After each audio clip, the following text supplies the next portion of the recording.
Hello, everyone, and welcome to a special edition of Forever in a Day Extra After Show. You're getting two after shows for the price of one. How exciting is that? I'm always down to give two for the price of one. Um, I'm excited to come back for this one because a person I love with all of my heart and soul is on this one and gets to hang out with us.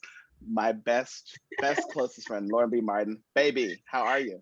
Oh my goodness. Well, now that my cheeks hurt from hearing that, it's just so, we had 2 minutes before we started all this. It's just so good to see live and in action, after this time that we've all been through emotionally worldwide. It's just, God, Instagram hasn't cut it. So I'm so glad to, this is a nice emotional hug from this Zoom, but I can't wait to see you soon enough, sweetheart, soon enough. absolutely. I'm gonna get you over to my house or something. I'm gonna come over there. I mean, we're gonna work it out because now I'm fully vaccinated and I'm ready to. I'm literally. That's how my conversations start. I'm fully vaxxed. What we doing?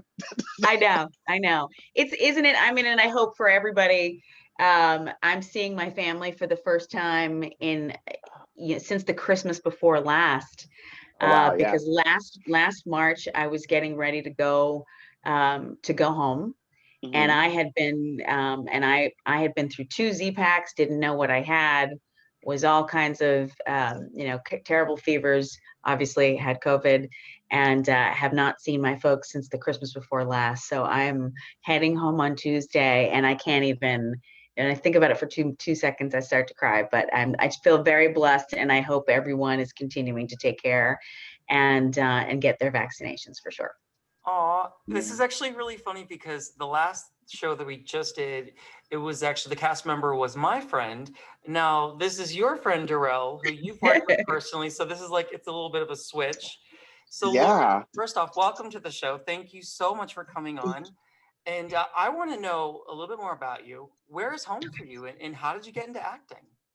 Oh my goodness. So home is Massachusetts. I was born in Boston, and then pretty much grew up on Cape Cod in a little area called Wareham. Came to high school in New York at 16 and at 15, 16, because I was in the industry. And at that time, I was mainly focused on music initially, and then the acting. The Cosby Show folks kind of started my journey when I was about 16 and a half, into acting. But I did my first film randomly. I'm half Jamaican, and my first film was when I was 4 in Jamaica. I was discovered on the beach in a little bikini. Only God knows, I wish I had that body, which I You could still look even. great. You still can rock it though. You still Oh, look good. please, honey, with blinders on. But thank you, very kind of you. Um, and so the journey has always kind of been, in and out of one area of the industry. But I did start young, and a lot of life lessons. And Dorell being one of the wonderful people who really gave me a resurgence in my career. Dorell was the first for me to understand this whole journey of web series, and we started, and we've come a long way. And since then, web series in my background, and I've joined a few others, and we are also involved in a couple of other projects other than Pride, and of course Forever and a Day. So it's full circle. We have a lot to do. He and I, we have a lot to accomplish, and it's a great thing to be friends with such an inspiring young man. Well, Lauren, I love you very, very much. It's funny, I didn't think about it, but me, you, and also Tony Head have been doing projects together. We have like 3 to 4 projects between the three of them that we continue to work on together. And I Mhm. came on the Forever and a Day, and then Tony and you came up. I'm like, great, we're still together, And I came over to Asunder with you over there, and me and Tony. I was like, it's so crazy. I have been a fan of Lauren before I was her friend. Um, I know way too much about Dr. Camille Bennett, and I'm only calling her Dr. Camille Bennett because the very last line that John said to her was "Goodbye, Dr. Bennett" when she got on the train. And it's interesting because I feel like I learned how to act because of Lauren. Her Eileen, Kristen, there's so many people, but Lauren, there's something that you do that you put your whole heart on your sleeve when you act. And it is something beautiful. And it's crazy because I end up watching you more than I should. Like when you're doing a scene, I'm just like, wow, that's how she does it. Like that's how she gets it. So it's a pleasure to be in your world, to not only be your colleague, but to be your friend. And I'm so happy that we got plenty more lives ahead of us to work together. Oh, that makes me cry, but thank you. I think that, you know, and especially as we are doing these things now, and as we come back, and as we are trying to figure out the new, I hate to continue the two phrases that I hope for a long time we don't hear so much is, or we rebrand them as the new normal. And Yeah. obviously, as much as self-care is inordinately important to your health, I'm trying to rephrase it in different ways. But I think that I hope for all of us finding ways to be creative during this time has been a gift for many people, a semblance of sort of solace to know that there was something that kind of continued in this time.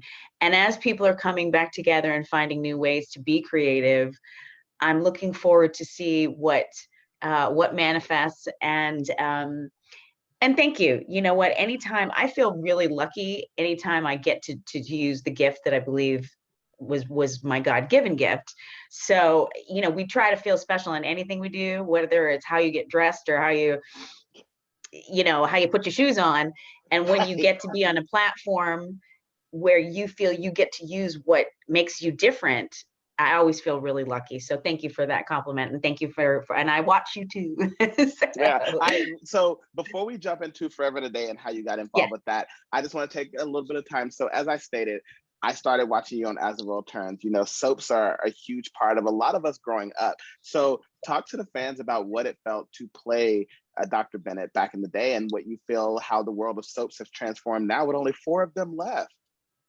Oh my goodness. You know, at the time it was getting the role. I mean, I started off on Another World, and my story is long, and I'll really keep it clipped. But Kathy Talbert, who was the head of NBC for daytime at that time, a certain gentleman, a guru in the industry, in television in general, Mr. Aaron Spelling, may he rest in peace, had created, was taking his foray into daytime, and had created Sunset Beach. And so Kathy Talbert was doing a casting, and the story goes like this.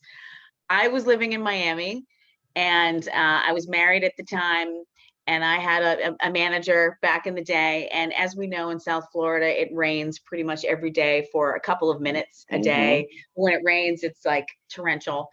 And I remember Kathy, you know, I'd heard Kathy Talbert's name. Obviously, everybody knew Aaron Spelling. But my manager at the time said, there's this big casting, and it's at the Sawgrass Mills Mall, and you need to go. And I poo-pooed and said, no, you know, they don't hire people that look like me. I'm not blonde and blue-eyed. You know, this isn't gonna work. You know, and here's me in Miami, and I'm tan, brown, and you know, all my Jamaican Caribbean heritage is showing. And I thought, like, there's no way that this is gonna happen. So as it goes, there was a hole in the roof of my little Mazda Miata, and it was raining really hard. And I said to myself, you know, well, crap. Worst case scenario, I'll go see how long the line is. And at least you know, if the line's too long, I'll just walk around the mall. So I got in the line, and there was a well-known reporter named Bo Jackson, beautiful Black woman from Miami, who's gone on to do many things.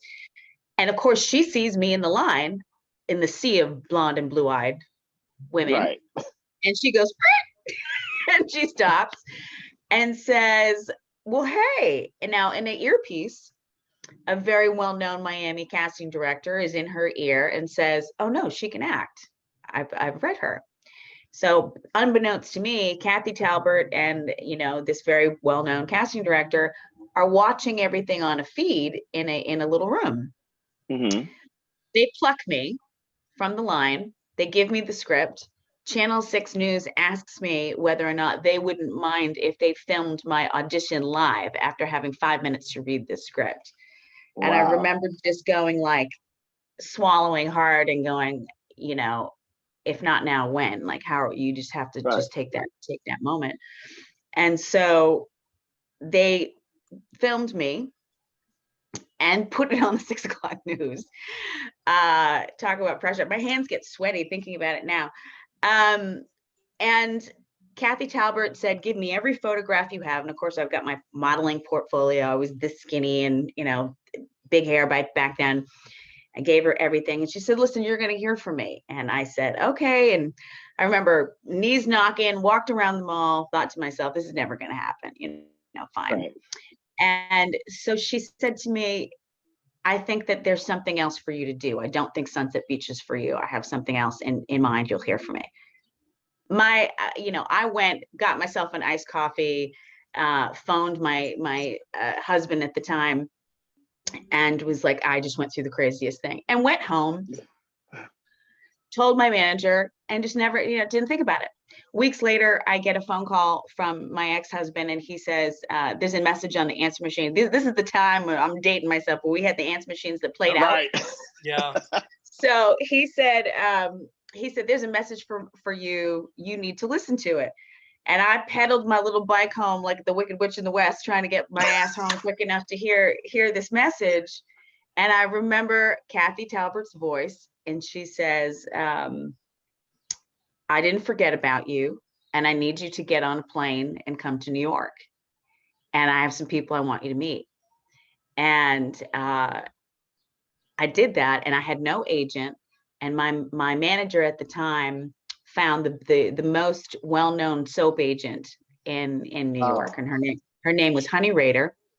And she was, no bigger than a minute, this big, smoked her cigarettes, and she knew we weren't lying because we had all the right names. Right. Kathy Talbert was a name that people didn't know, and all the dots kind of connected.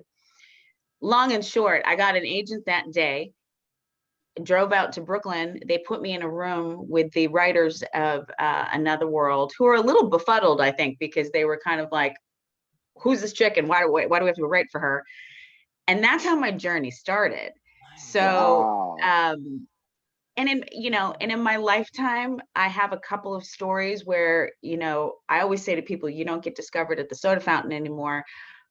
But my music career kind of started that same way too. I had some really, and when I tell that story and put it in a book at one point, I had some interesting magical moments. But that's how it started. And then the role of Camille, I was flying back and forth playing Denise Jenkins on Another World. Mm-hmm. And there really wasn't a contract role for me at that point. Right. And then Camille Bennett came up, and I auditioned for that. And that role really felt like God in the universe had created something that turned out to be incredibly special for me. And I will never forget that journey and the weight of that journey, for sure. So to answer your question, being a person of color, being a person of mixed race, there was definitely a journey for, as they were figuring out how to write and tell those stories. When I look back recently, I just made a new website, laurenvmartin.com. Please get out there and check it out. And in going through that, I went through tapes and tapes and tapes and tapes. Some wonderful human being on YouTube, saved episodes that I didn't even remember filming, and really seeing the hair journeys and the cultural journeys. Oh my God, the hair. Lauren, you look so, it's really crazy for me because I spend time with you. I know you very, very well. And to see you on the screen, I'm like, wow, she did. Like, you look completely different. And all the great, you still look amazing, but your hair then was just so different. And I'll tell you, I remember we went to a bar one night. This is back when the world was open. And we went to a gay bar. And which one? Which gay bar? We went to Rock Bar. We had to go step in there. It's on the west side by Christopher Street. But there were a couple of gay bars at the bar. Lauren went to use the bathroom, and they said, "Is that?"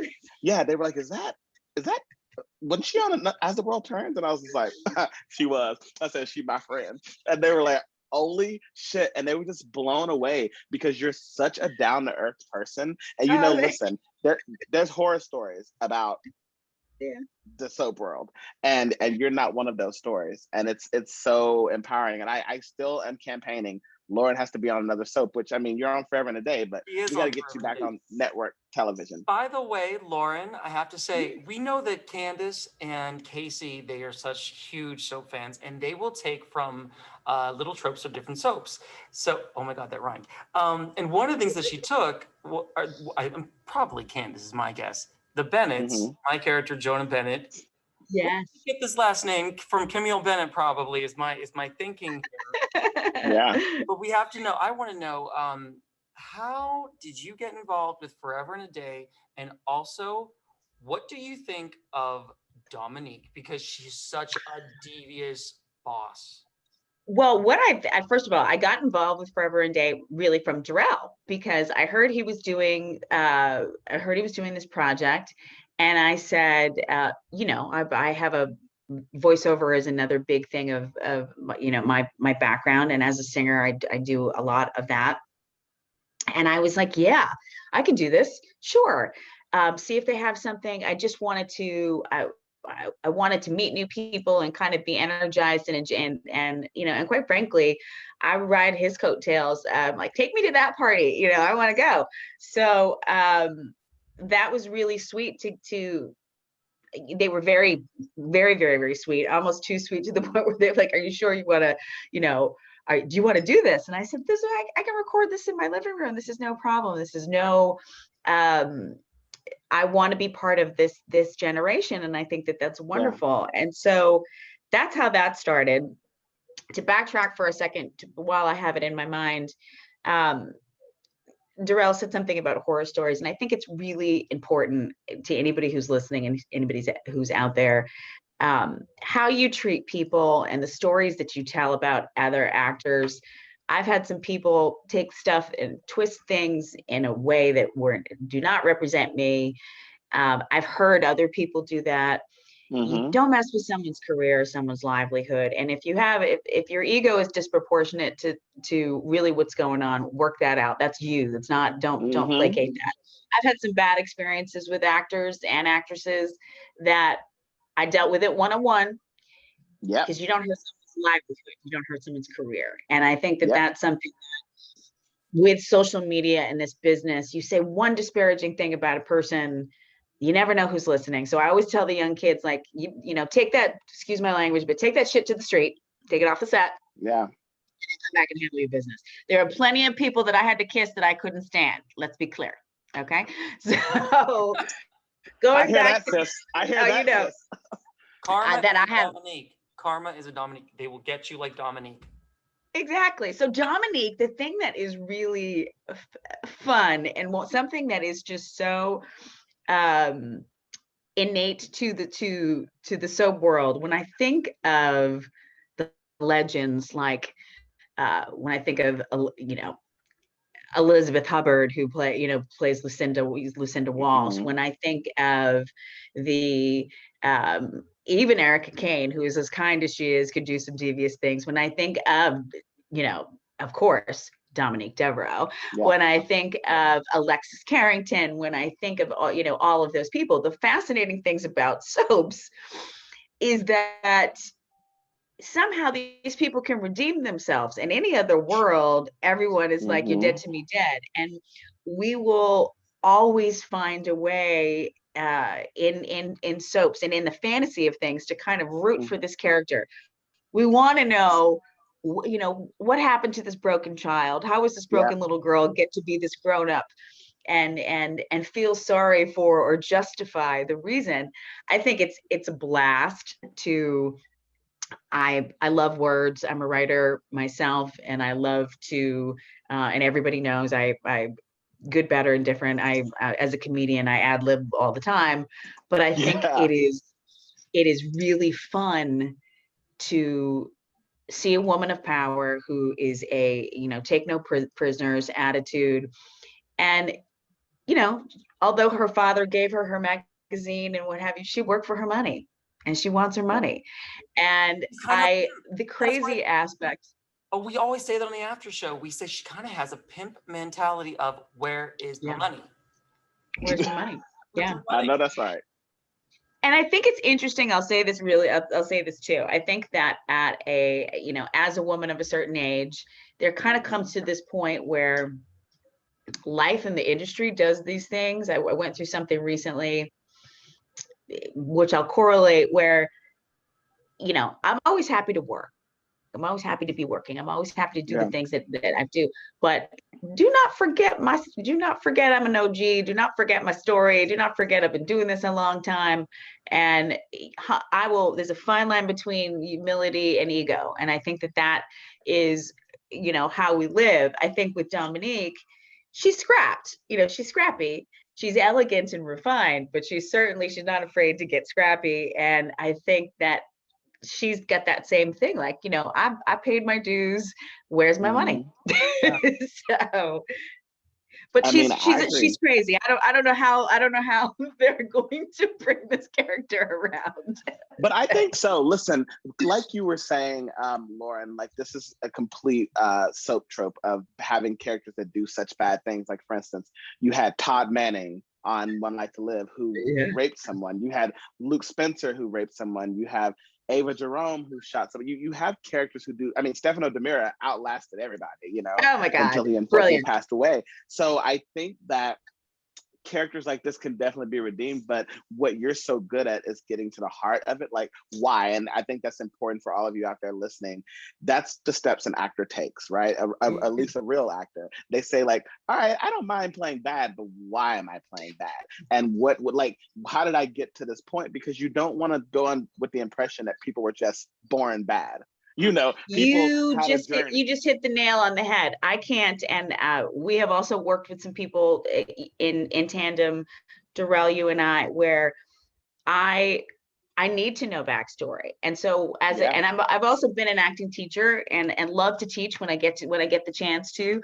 And one of the things that, even for the simplest audition, you never get the whole script when you're reading for a network thing or something. And I always say that you have to, when I'm teaching, make a choice, find what this person's background is. And I think that when even playing somebody like Dominique, who seems so unredeemable, there was a moment that, nobody is born. There's a moment that this little girl broke and she became a woman. And then those things just that we kind of tack on. And, I always say with emotions are like the unmatched socks that we constantly have. We have a drawer full of unmatched socks and we don't know where the other sock went, and that's life. And those are the things that we instead of throwing them away, we still hold on to those unmatched socks for some reason, and maybe there's a day you feel footloose and fancy free and you wear both at the two different socks. That's kind of how you collect stories as an actor, I think, or at least for me. I agree with that. But also here at the After Show, we'd love to play games, and we definitely want to play a game with you. So we came up with a game with your character in mind. It's called Opulent or Opulent. So we're gonna we're gonna give you some things that we're gonna throw at you that can be found in the town of Augustus. And thinking either maybe as Lauren or as Dominique, you can answer, I think that's opulent, or that's not opulent. Okay. Are you ready to play?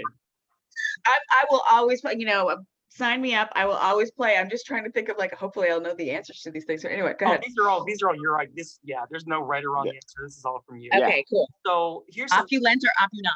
Yes. Yes. Here's something that you can find in Augustus. It's Gregory's Grand Hotel. Is that opulent or opulent? Well, let me tell you, I think the thread count is terrible, but it's trying. Opulent. I love it. Okay, because I'm messy. Candace is going to come for me, but trash.com, is it opulence or opulent?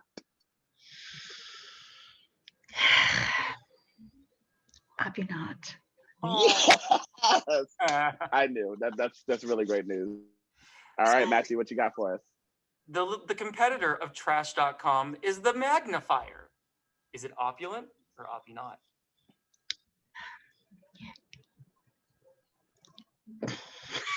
I mean, it's different. I guess I'll say opulent. Yeah. There you. I love that. Yeah. I love that. All right, I have another one for you. The tasty bean. Opulence or opulent?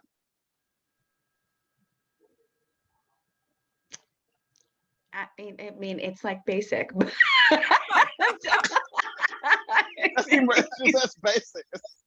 It's beyond Dominique's means. I see you have really channeled Dominique. You're like, it's basic. really, I mean, it's kind of like, coffee, bean, and tea. Okay, fine. Is it Blue Mountain coffee from Jamaica? No. So, it's basic. Yeah. So I'm gonna say opulent. Oh wow. And I then love here's the final one. This was actually an item that was huge from season 1, kind of brought Okay. back in season 2. Lock boxes. Oh. Are they opulent or opulent? Oh no, they're opulent because when one has a gun they need to hide, it's a good place to, or their jewels, or a cell phone that they've stolen from somebody. It's also just a great place to keep an extra condom or lip gloss. I agree with that. I agree. My lockbox is sitting right here to my left, so I have those items. Oh, I love it. Lauren, thank you so much for playing our game of opulence and opulent. Like, I love it, and I agree with everything you said. Well, I'm so grateful for the opportunity. Thank you for making my Sunday, and I continued joy and success and growth to everyone, and most importantly, safety. And I hope that I know we'll all be in the same space together soon. Yeah. And I believe that, and also just right now, if I may, the kindness, this world is evolving and changing, and we're seeing some just really terrible things out in the news, and look out for your fellow neighbor, whatever color they are. As a woman that has a family of brown men, as somebody who rides the New York subways and is seeing, and has the man that I love is somebody who goes and defends those innocent people, out there on the subways. So let's all just be kind and be careful and mindful with our energy right now, because we need to project a better world for us all. So anyway, happy Sunday. Tequila Bloody Marys for everybody. That was beautiful. Lauren, before we go ahead, Matthew, what were you saying? Oh, I was just saying that was so beautiful, and that couldn't have been said more beautifully. So thank you for that. And also, I want to hang out with both of you, and we're all in New York City, so hello, let's get together soon. Let's do it. Well, Matthew's the crier on the show. I cried once, but Matthew, he gets emotional. That's why I'm sensitive too, boo. Like, let's just cry together. I feel bad because I know, like Ben Bryant, I make him cry all the time. He makes us cry. I love that though. I love Ben. I like to have my men on their knees. That's how it is. Oh, I know that's right. I know that's right. Lauren, listen, you do a lot of other work. I just want you to let everyone know where they can find you, where they can find your film, You're Not Special, and any other projects that you're working on. So please plug away and let us know. Yes. I almost forgot about that. So I've got two things that are very near and dear to me, and I feel so great that this one project that I was able to get off the shelf with the help of a wonderful team. So if you have Amazon Prime, please check out Reality Sets In. It is a comedy that I think a lot of people will relate to, and I'd love to hear your thoughts on that. And then also, we took this time, my team and I, to put together probably the most comprehensive website that I've ever had. So I feel very proud of that. So if you get a chance to get on laurenbmartin.com, and it'll take, you'll have some old videos from daytime, and also see some of the things that I'm doing, some of the clips of my comedy film, You Are Not Special, which is another project we're hoping to get off the shelf as well. And obviously clips of Reality Sets In. But other than that, I'm hoping that we've got some things coming with Anacostia, some things coming with Asunder, I think, and hopefully our Pride family will come back around as well. Yeah. So we're just, I really think that this fall is going to be exciting. I think too. a lot of great projects are going to be percolating. The Capital City Awards, or the ISAs, all sorts of things that are going on, and just reasons to hug our friends and take this passion creatively and tell great stories. So thank you for having me, and we'll see y'all soon. See you soon, love Lauren. you. And also, don't forget, you must check out all of us, including Lauren, on Forever and a Day on JLJ Media, Mondays and Fridays, sometimes once a week, sometimes twice a week. But that is where you can find all of our lovely voices in this amazing show. So, and also the after show, we'll be back next week. Maybe we'll do another little extra after show. I think we will. This was actually a first. So Lauren, you were our first after show extra guest. Yeah. You busted out. That makes me feel extra. Thank you. Does it make you feel opulent? It's so, you know what, honey, I don't ever have a day where I don't feel opulent. So, I know that's right, sis. Oh my God. I love it. All right, you crazies. Love and kisses, and I will see you soon. Thank you for this opportunity. Mwah. Absolutely. Love you guys. Okay. Bye, everyone. Bye. Bye-bye.